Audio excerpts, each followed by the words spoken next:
everybody for joining our webinar today. I'm here with Marty from SiteTuners, who's an expert in conversion rate optimization. And that's what this webinar is all about, is how to take your visitors that are going to your site and the traffic that you could be paying for or working on happening organically, and convert those visitors into paying clients, or have them book meetings, or do whatever action you want them to do and optimize your site for that. Marty, would you have any comments on that? No, you're exactly right, Peter, and thank you for inviting me. Before we go further, though, I would ask that people just put in the chat for us, just that you can hear us okay and that you can see our screen. Let's just do a quick check to make sure everything is good. So if you wouldn't mind, folks, or you could put it in the QA. A quick audio visual check to make sure. Yeah, it couldn't hurt. Well, thank you guys. I appreciate it. All right. Now, Peter, so go ahead. Take it away, buddy. Yeah. Next slide. Yep.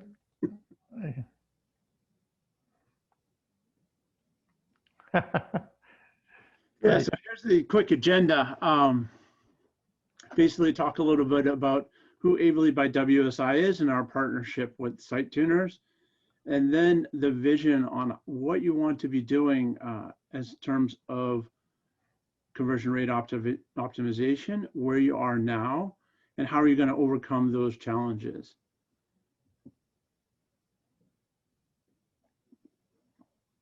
So WSI, actually, can we go, is a worldwide organization. We've actually been in business 25 years, and we operate in 87 different countries with a whole bunch of owners all over the world.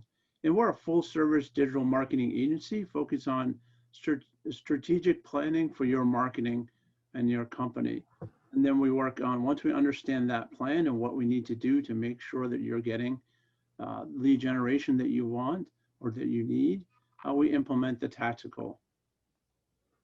Next slide. Like we said, we've helped over 100,000 businesses and companies in all different types of industry. We've actually done over $150 million in advertising budget with Google, which makes us a Google Premier partner. And that's just in the last 5 years. Managed over 200,000 SEO campaigns, and we've built over 230,000 websites. And part of building those websites, Web Marketing Association has recognized us for 2 consecutive years in a row for being the top agency. And since 2007, we've won 115 Web Marketing Association Web Awards in all different areas and industries. Mario, over to you. Sure. Well, again, let me also add my thanks for you joining us today. And I'm going to go through the About Us slides really quick, just because it puts a little bit of background to why you should listen to the things we're going to talk about today.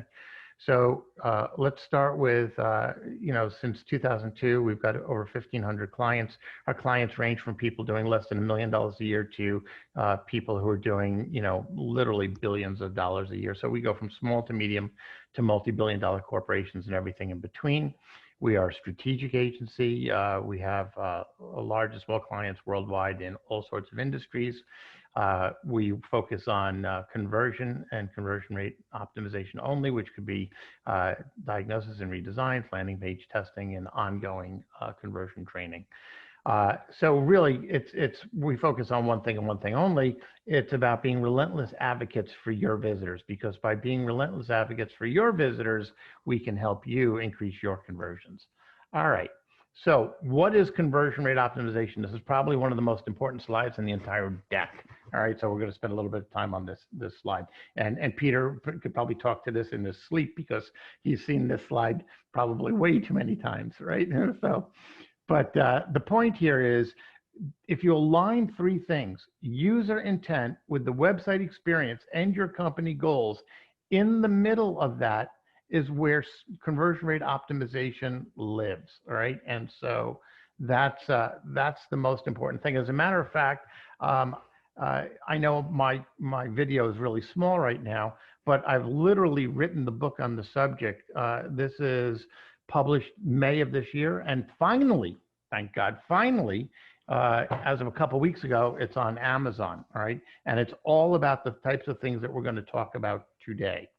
So let's just go one more slide. We basically help you to boost your business, and now let's talk about you, because it's all about you. It's not about us. So let's start with the vision thing, okay? And this is really interesting. It's really only conversion rate optimization is really only as powerful as your vision for it is. One of the things that people mistake for conversion rate optimization is they mistake testing for conversion rate optimization. Testing is only one of the tools in the tool bag for conversion rate optimization. It's an important one, but typically people look at testing. And this next slide really just says it all. Faster testing is not the answer. When somebody comes to us and says, we need to increase our testing velocity, we pretty much don't even bother taking them on as a client, because all they're being is, like this picture shows, is they're the hamster in the wheel trying to go faster, but they're not going to achieve their correct results. So testing is an important component within this, but it is not the be all and end all of conversion rate optimization. And to do this right, you really need to take time to build something powerful. So what does that mean? It means doing an honest assessment of where you are as an organization, where you fall in the conversion maturity model. And we've created this model, which I'm going to walk you through, on how to measure yourself and compare yourself to other organizations so you can see where you're hopefully doing better and where you may be falling short. So the combination between those will allow you to create a roadmap for yourself so that you're building something that is truly powerful and outstanding. With that thought in mind, let's talk about where you are. You know, what's the starting point? What are you doing right now? Well, as I said, the first step is to do an honest and complete self-assessment. You know, conversion rate optimization, just as an aside here, we always tell people you need to be able to measure what you're doing to be able to see what the improvement is, right? I mean, we certainly know this. Let's talk about A/B testing. You run an A/B test. You have your control, you've got your variation. Let's say it's just a simple A/B split test. And you're measuring the difference between the two so you can see, did I improve or not? But what if you're not doing an A/B test? What if you're doing just a redesign where the design is such that, you know, you're comparing apples and oranges, so you're now measuring new things? Well, again, you've got analytics to measure where you are to know where you're going. Well, here's the thing, folks. It's exactly the same when you're doing an assessment of your conversion rate optimization capabilities in the first place. So if you don't know where you are, it's going to be really hard to chart a course to where you need to go. So when we do this, we measure companies on 5 dimensions. And those 5 dimensions are about the customer experience. You know, what are those people doing? Remember that slide in the beginning with that user intent and then the customer experience? That's the where. The who is the people and structure. Do you have the right people and structure in place to be able to have a culture that actually encourages innovation and conversion rate optimization? Do you have the how, the tools and the technology? Do you have the right tools and technology? Are you measuring? You know, this is the what. Are you measuring, and you know, are you accountable? And then last but not least, you know, the process and the culture. This is what we look at in an organization, and the outcome of this. And I'll tell you, I've seen some amazing outcomes. One of the outcomes, I'll just tell you a quick story without mentioning the client name. They had this sales and marketing group. They had a website, obviously, a sales and marketing group, and the sales and marketing group were blaming each other as to what was going on. Now, I don't know if that resonates with anybody on this call, but what we did is we actually moved those sales and marketing groups by their product sets to work in the same cubicle area next to each other, as opposed to being on separate floors. And we tied in their compensation so that they were all incented to achieve as a group. And the finger pointing stopped, and everybody started talking about, how do we work together to make this better? How do we measure things? And it didn't matter if the great marketing idea came from sales or if the great sales idea came from marketing. They became a team. All right. So when you measure all of these things together, you can actually change the trajectory, of your company. Now, that's the simple part. And that you may say, oh my God, that's the simple part. Let's talk about the hard part. There's basically 4 steps here, all right? And, we've got unoptimized, basic, intermediate, and advanced, all right? And the advanced is blue sky. You could be running, or you could be, beyond being tracked, all right? And so these are the 4 stages. Having said that, here's where you want to get to. You want to get to the point where you are this athlete, advanced. So not all the dimensions are going to be at the same stage, right? Because you're measuring different things. You have no idea, are you up on process, are you down on technology, or vice versa. So you need to look at all of these. Now, here's where it gets, well, I don't want to say painful. Let's say this is where all the real work happens. Let's talk about what an unoptimized website looks like, or an unoptimized company. It's not a website. Your website is static. It's brochureware. You've all seen this. It's almost like they've taken a brochure and they've put it up on their website, all right? And they're hoping that people will, I don't know, call them maybe, so a static website is completely unoptimized. There's no accommodations made for mobile visitors, but still exists. So, and I'm not talking about whether or not you have a responsive site, okay? I'm talking about the fact that you basically took a website that was designed either for desktop and you made it responsive without thinking that a mobile visitor thinks differently than a desktop visitor, or vice versa. So it's all part of that process. And then this is one of my favorites. This is what we see all the time. It's basically the greedy marketer syndrome. This is where you're looking at the bottom of the funnel. You want people to, fill out that lead form, buy whatever it is you've got. There's nothing designed for people at the top end of the funnel. So what happens is you're losing all of these potential sales, leads, subscriptions, whatever it is that you're building, because you're focused primarily on the bottom of the funnel, all right, the late stage visitor. And again, we call that greedy marketer syndrome. And if you fix this, you would be shocked at how much your conversions overall and your revenue will improve, all right?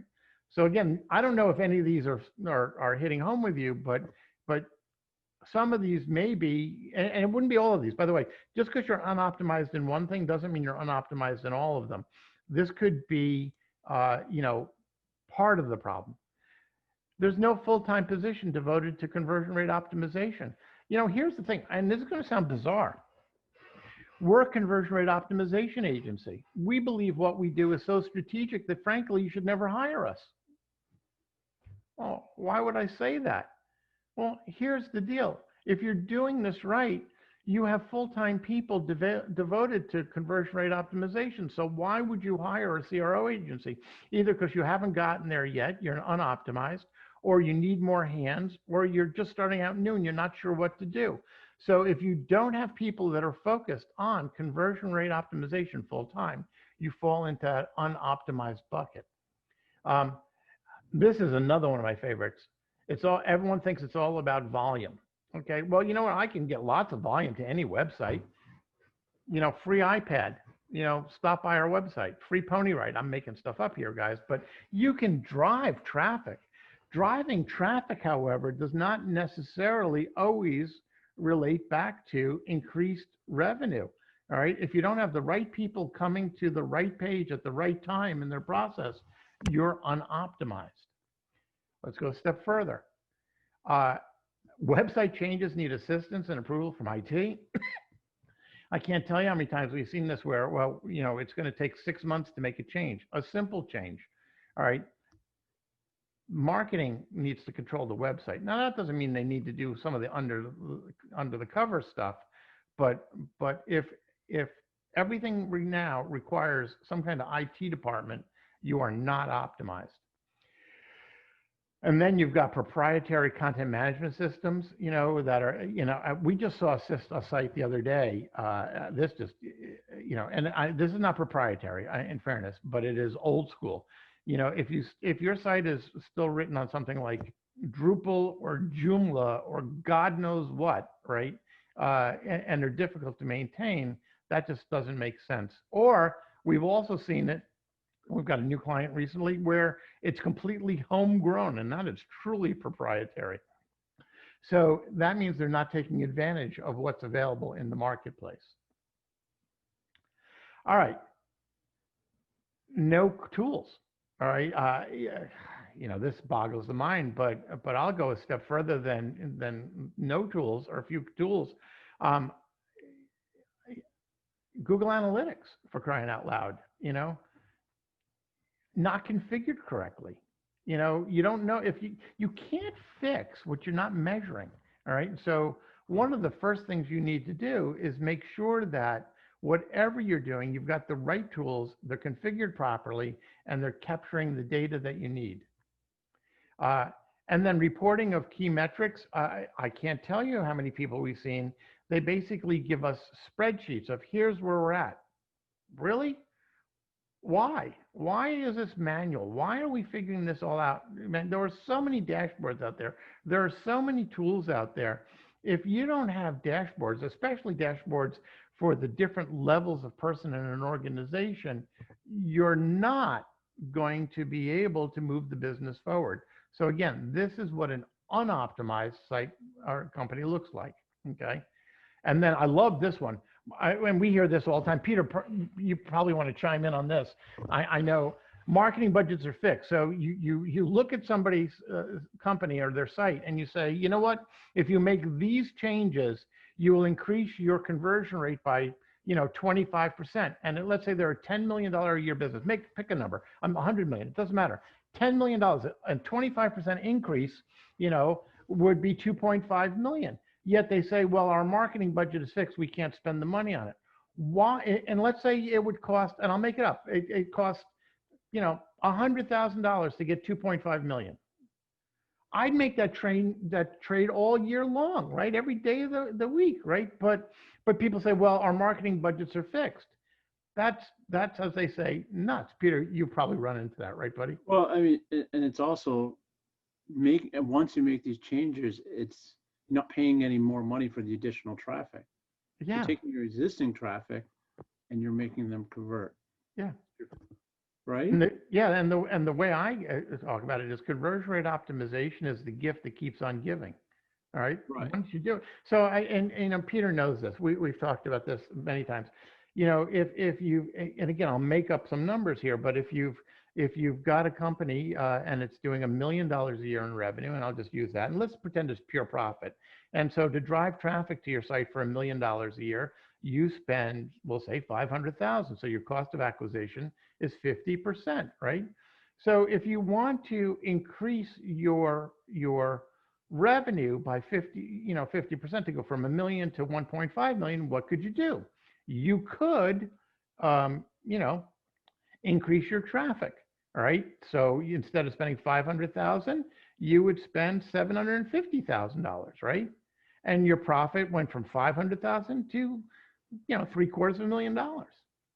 But you'd be better served to actually fix the conversion rate. So let's say your conversion rate was 1% and you make it 1.5%. So now that same amount of traffic, you're still spending $500,000, but instead of that generating $1 million, it generates $1.5 million.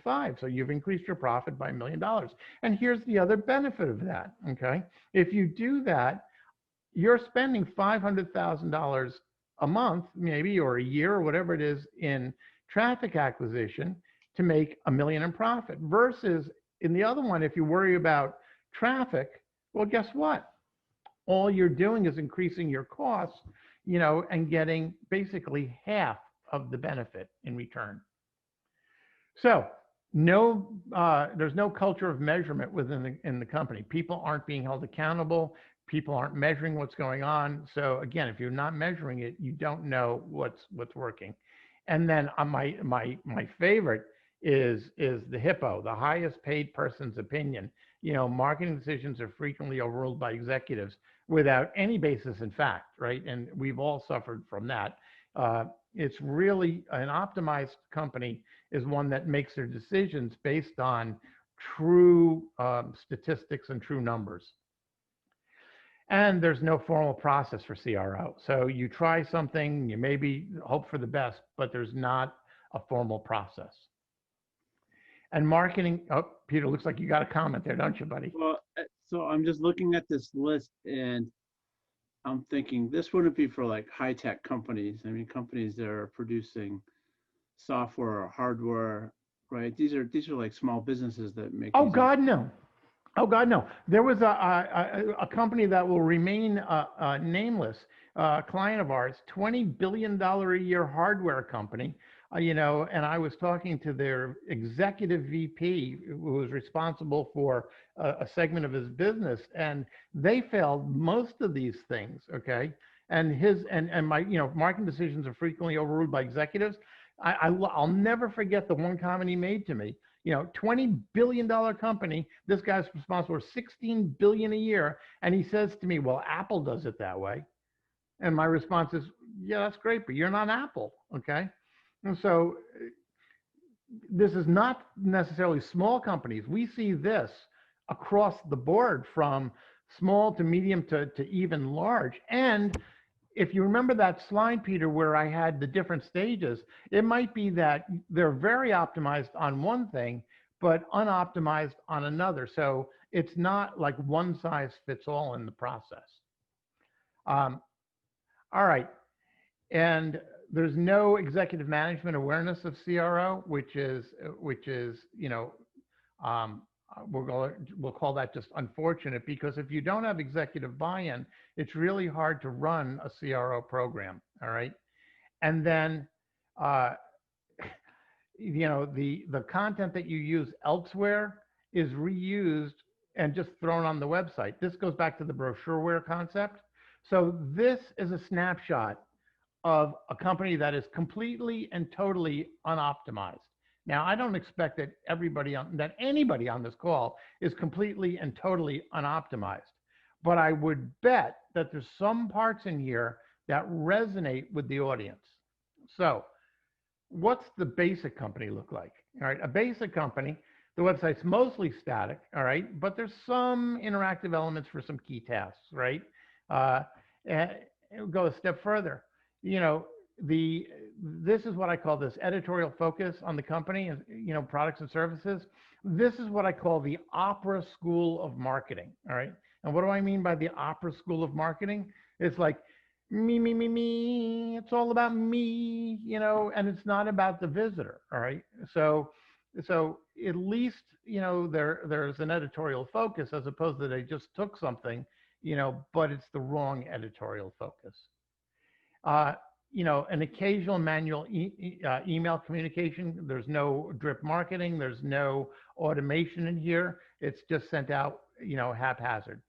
There's some non-managerial position devoted to CRO. So this is where, and we see this a lot of times, including in billion-dollar companies, where you've got, a data analyst maybe, or you've got a person that works with, a testing tool. They've got somebody, but there's nobody in management, and these people are often, part of a other organization, and they are shunted a little bit to the side. Marketing is focused on profitable traffic acquisition. So before, where it was focused on just we need more traffic, now at least we're focused on profitable traffic acquisition. So we're using the tools within like Google Ads or whatever tool that we're using to determine, is this traffic at least profitable? All right.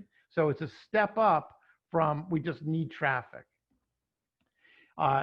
And then, and I see this is actually a reasonable starting place. So if you are here, you can at least take some comfort. Some landing pages and or microsites are under control of marketing, all right? Because a lot of instances, and we see this especially in bigger companies, where there's this whole brand awareness and there's this brand team that they control everything, and God forbid you violate the brand standards, right?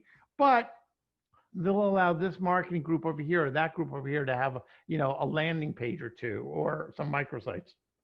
And then we just need to go on. We just did a project for, again, and this is a multi-billion-dollar company. Marketing does not have complete control. The online marketing team did not have control over their website. And they asked us to redesign some landing pages. And we did that. And these landing pages were supposed to work within within kind of the context of the site. And so we created this landing page, and the director of marketing said to me, I love this, but all the other pages don't look good now. Okay.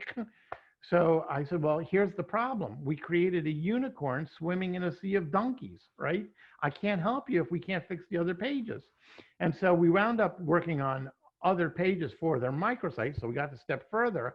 And she agreed. We were in and I had to look this up because I didn't know this one. I wanted to say to her, that we got her not just a unicorn, but we got her a lot of unicorns. So I thought, I wonder what a herd of unicorns is called. And turns out a herd of unicorns is called a blessing. It's a blessing of unicorns. So I said this to her. I said, we gave you a blessing of unicorns. Well, she loved that, and she's been using it ever since, right? As a blessing of unicorns. Obviously, Peter liked that one too. So, all right. Anyway, you're muted, Peter, if you're saying something, buddy. Mobile Monkey's a big unicorn company. Oh, he loves yeah, he loves the unicorn thing. Yeah, I know. So, all right. Websites are mostly in a commercial content management system, all right, which is great, all right. Split testing tools are used at least somewhat within here. So, whether it's, a free tool like, the basic Google Optimize, or it's a paid tool, at least they're doing something here. But website changes are frequently made without measuring the impact. Now, here's the thing. I'm not saying you have to split test everything you do. I am saying you have to measure everything you do, all right? And measuring can be, I'm looking at my analytics, I'm looking at the before and after, or I'm using a tool like a split testing tool to figure out what the difference is. But you really need to measure the impact of what you're doing. Website redesigns are led by branding, okay? Without any kind of, and this happens a lot in fashion sites, which drives me, nuts, right? It's like, well, this is our brand. Well, branding and conversion rate optimization don't have to be bitter enemies. The whole concept of branding is to evoke a feeling of, I want to do business with you. I trust you. I relate to you. I feel good about you. Conversion rate optimization is taking the conversion barriers out of the way and leading people down a path of persuasion to take the next action. There is absolutely no reason why branding and conversion rate optimization can't work hand in hand together.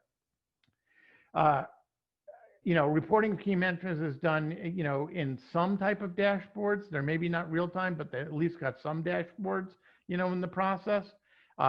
Campaign level, there's some type of ROI is being measured, usually on we just ran this sale, or we just ran this ad campaign, or we just ran this TV ad, or whatever it is. We're at least measuring something to know was that individual campaign successful. You know, and then marketing budgets are fixed, but it's not for the year. They're looking at it at regular intervals based on what's going on. All right, and so at least we're moving forward. It's not as real time as we like it to be, but at least we're applying some level of, all right, we've had an ROI on this, we should invest some money in it. And that actually makes a ton of sense. And there is a culture of measurement, not just within the web analytics team, which is highlighted, but it's also within the traffic acquisition teams. The more people that have this culture of measurement, the more likely you are as an organization to be able to move the needle on an ongoing basis, okay? And there are formal processes. I mean, we even teach a course on how to do formal split testing. As long as you have a process versus somebody in the background going, the wind's blowing this direction, let's try a red button. Okay, yeah, you can do that, but there should be a formal process for ideation. How do we go through it? What is the cost of doing a test? Because there are costs for testing, just as there are costs for not testing. So if you have hypotheses that say, here's what we're doing, here's what we think the return should be, and based on this, running that test makes sense or not, because it's going to take people time to do it, and if the possible return isn't great enough, maybe we actually don't do that test, right? So formal processes exist. Executive management is aware of conversion rate optimization, but they're really not giving it a lot of active support, but at least they know what it is. And then there's turf issues between these different teams, you know, especially within branding and marketing, we see that. So that's a basic. And again, you may see yourselves in some of these, and you may have seen yourselves in some of the unoptimized, right? But it doesn't mean you're unoptimized or you're basic. You could also have some things in the intermediate category. So what does intermediate look like? Well, now, all right, when we're designing a site, all right, we're actually looking at why are the visitors coming here? What are they trying to accomplish? Because if you design your website and your content and the navigation to solve the problem that the visitor has, and this goes back to that original slide I showed where you had user intent with experience and company goals. When you align all three of those, that's when you start to really impact your conversion rate overall. Again, you also now have a dedicated mobile experience. You know, here's the thing, guys. You know, I pull up my phone. All right, people on a phone think differently than people on a desktop. So you have to ask yourself, you know, am I giving the people who are on this kind of device the kind of information they're looking for, versus it's the same information, but it's just now responsive, so it looks better on a mobile phone. And it's not about necessarily looking better. It's about understanding what people are doing on a mobile versus on a desktop, and you're spending the time and effort to create a dedicated experience. Now, you can create in most modern CMSs, you can create what's known as an adaptive design. And an adaptive design says, I know I'm on this type of device, therefore I'm going to show this information instead, or not show this, or I'm going to have a different call or a different process. You can create adaptive, dedicated mobile experiences. And that's where we start to get to when we're at the intermediate level. You have self-service, okay? So here's the thing. Remember in the unoptimized, we talked about the whole bottom of the funnel, you know, stuff. There are different phases in a customer journey. And at the intermediate level, you are actually providing the right content at the right time for people. So if I am, and I'll make this up for a second, let's say I'm an engineer looking to buy a widget so that we can build lots of big things, right? Well, I might have a purchasing manager who has to also look at the website. A purchasing manager is going to be very different than an engineer. They're looking for different things. You know, they're maybe looking at terms and finances. So my point being here is there's different people involved potentially on a website decision. So that's by different stages in the customer journey and the different roles, right? But another one might be, and and I assume we've all done this. We've shopped for cars online, right? Well, just because you shop for a car online doesn't mean you're ready to buy that day, does it? You're looking at, well, what do I need? What speaks to me? What's the interior? What are the reviews? There's all of this content that you're looking at the top of the funnel as you start to narrow down your process to get to the vehicle that you want. Or maybe it's not. I'm actually going through this right now. I'm looking at big TVs, right? And I'm looking at the difference between an OLED TV and a QLED TV and an LCD. And we're not going to go into the differences, but I've spent quite a bit of time researching the differences and figuring out what made sense for me. All right. And finding that information should have been on the site that I was going to buy the TV from, but it's not. I had to go to other sites to do my research. Imagine, if you will, if you were an e-commerce site and you provided all of that high level information so that you could walk me through the process. Am I going to buy from somebody else? Probably not. I'm going to buy from you. All right. And I know I feel like I'm beating a dead horse here, but if you address the different stages in the customer journey, you're building loyalty, and that's when you're at the intermediate stage. All right, you have customized landing. Oh, Peter. Marty, is that an example of that is a comparison on models where you want to see like the 3 different models, you want to see what is the different options and features from model X and Y and Z? Well, I'd go a step further. It's not just the models. It's also, what are my other options? So let's say I was buying, so when I was doing the TV thing, I went to Best Buy, right? And and people will talk to you and they can tell you the differences. But you go to the Best Buy site and it's really hard to find. Yeah, you can filter by these things, but if you don't know what they are, it was really hard to find something that explained to me in any kind of detail what, why I would want one over another. So Best Buy actually fails at that. A site that actually does an amazingly good job at that is Barbecue Guys, bbqguys.com. Okay, they have massive, and I do mean massive, information to address the different levels in the sales cycle, so that you can understand the difference between gas grills and pellet grills, and this kind of steel in the grill. I mean, and they've got videos and warranty specs. I mean, they really give you everything you need, and there's no reason to go anywhere else, right? Which is why they're as big as they are, right? So that's examples. Does that help, Peter? Yes. Okay, perfect.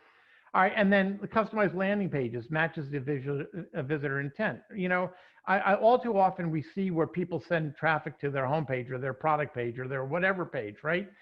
But it's not, and they're using generic ads. Well, I'm sorry, guys, but if my user intent is not being matched by the landing page, right, and I'm just sending everyone to the same pages, you are not optimized for increasing your conversion rate. And so what you obviously need to do is go after your highest volume keywords first and start to build those customized landing pages. All right.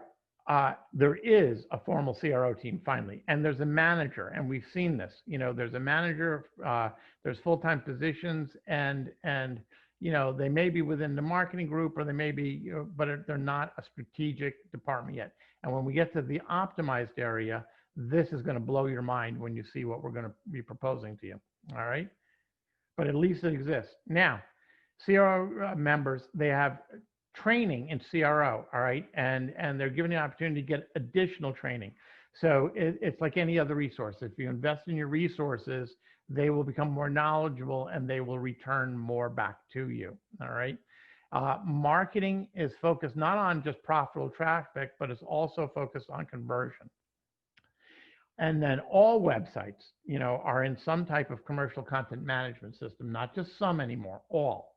And we are actually using the testing tools, by the different teams to test various pages or funnels. And there is marketing automation. Thank God for marketing automation. Actually, Peter, you're an expert in marketing automation too, I believe. And so, because you and I have had numerous discussions about this, when you embed marketing automation and CRMs in place, okay, that really takes you to the next level.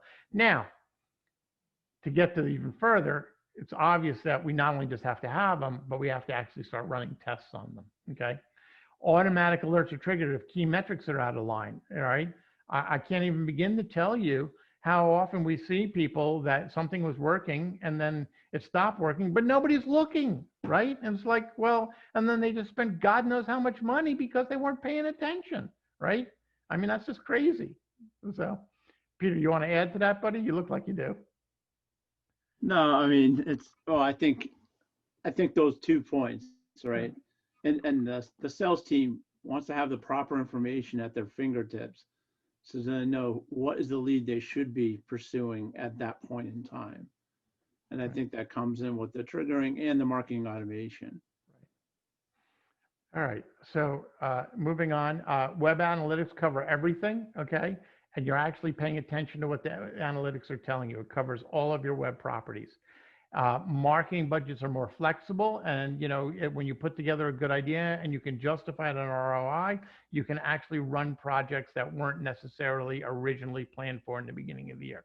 There is a culture of measurement, not just in the in the marketing team or the analytics team, but on the branding and the creative departments. All right, and there are formal processes for the split testing, and this one, I can't tell you how many times we've seen people test something and then they have a winner and then they never implement the winning version. It's like, you got to be kidding me. All right. So you have to have a formal process for making it all work together. And marketing is driven by high impact activities. You know why you're doing what you're doing. Okay. And executive management is very aware of your activities, and they have support for your overall roadmap of what you're trying to do.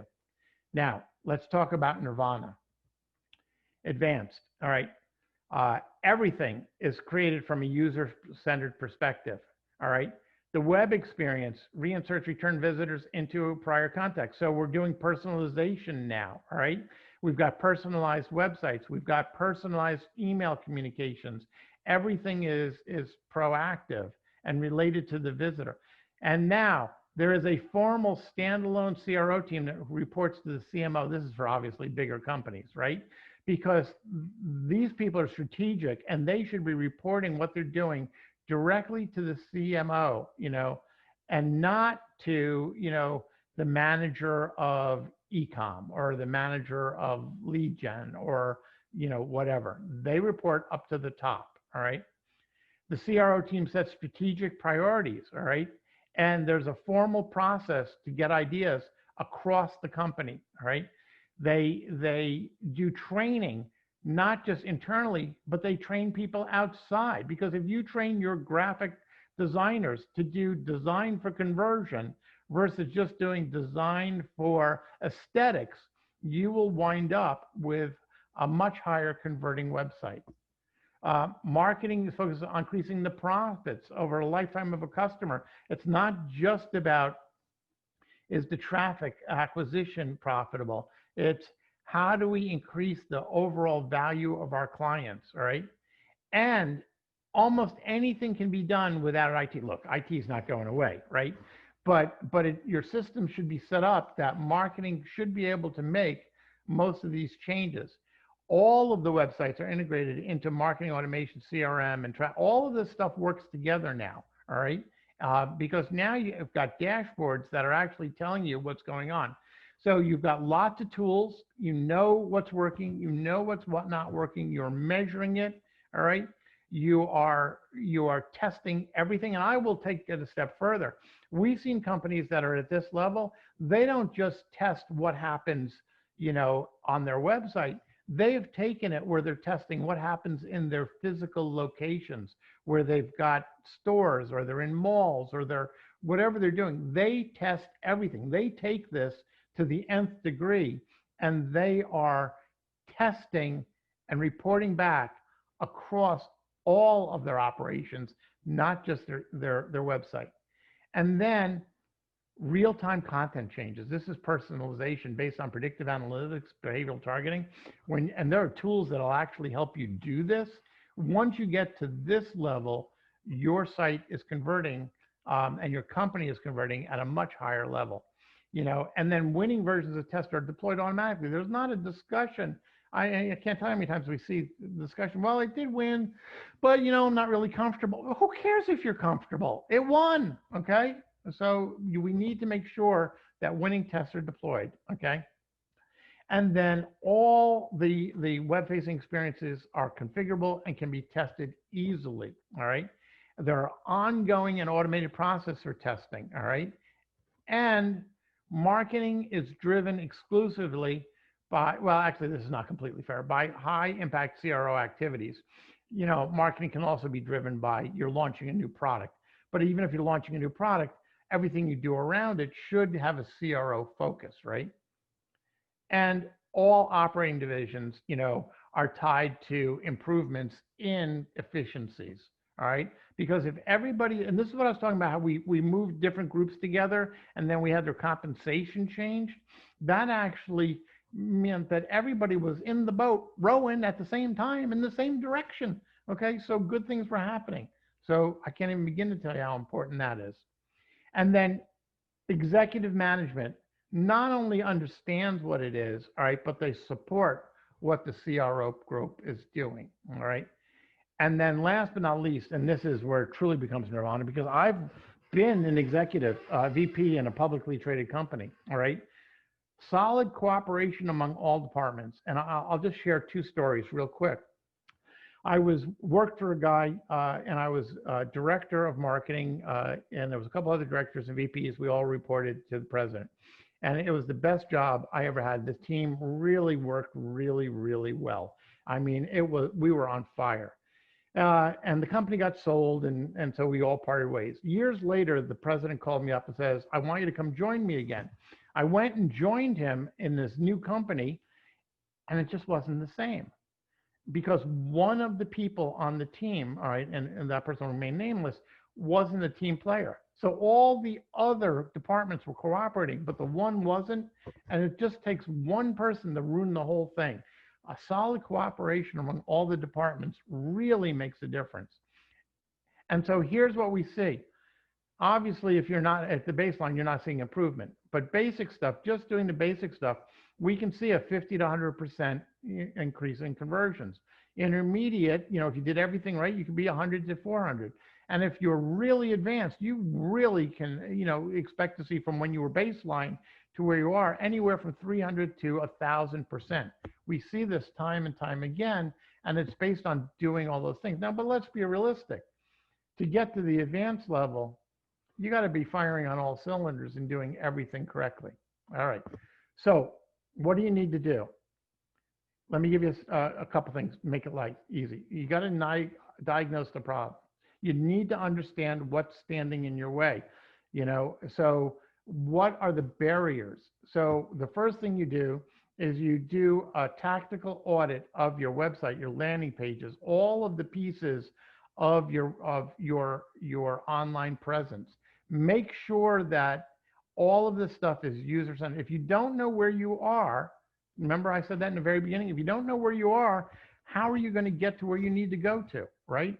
So step one is, what are you doing now? What's working for people? What's not working for people? And frankly, if you can't do this yourself, then go get an outsider, a friend, someone in another company, to look at it, because you might be drinking the Kool-Aid, right? You might look at it and not see what's wrong. But the first thing you need to do is that touch point audit.